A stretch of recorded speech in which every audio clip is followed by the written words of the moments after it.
What is happening with President Muhammadu Buhari? Why so much secrecy?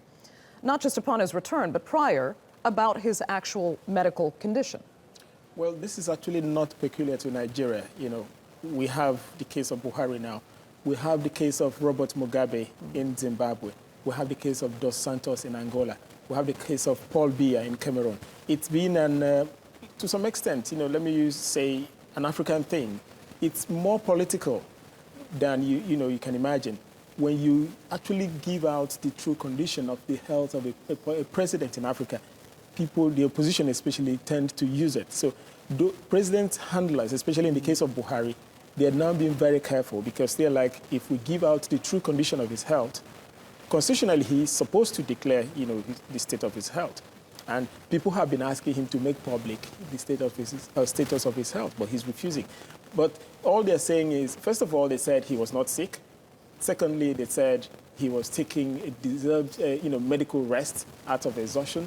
Then later they admitted that he's sick. Now that they've admitted, what's wrong with him? Nobody is saying anything, which has led to speculation. In fact, there were times that some reports, in some media, that he had died. People were even trying to photoshopped pictures of him surfaced on the internet, of him receiving visitors and all that. So it's been something that's been going on and on and on, and his supporters have been coming out to defend him that he's not sick, that he's just taking rest, because at 74, they argue that he's old and needs some time. But according to Nigerian law, there are consequences simply for staying away for a certain period of time. Whether you're well or not actually is beside the point. He could have been legally taken out of office if he stayed away for longer.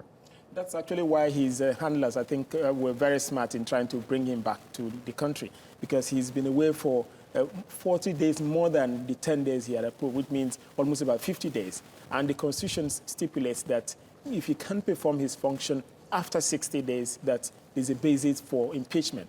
But then his handlers say he duly handed over to his vice president who is carrying out his function, and that on that basis there's no vacuum.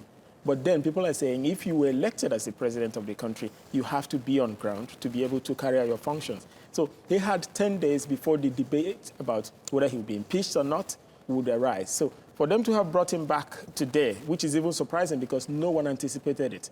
So for him to have come back means his handlers are already anticipating that in 10 days' time, there'll be this debate about whether he should be impeached or not. So you're pretty confident that this was the decision of handlers and not maybe the president himself? Yeah, to some extent, because he's always said that he will only wait for his doctor's advice. And there were no reports that he was going to come back anytime soon. Okay. Fidelis Mbah, thanks so much for joining us here in the studio.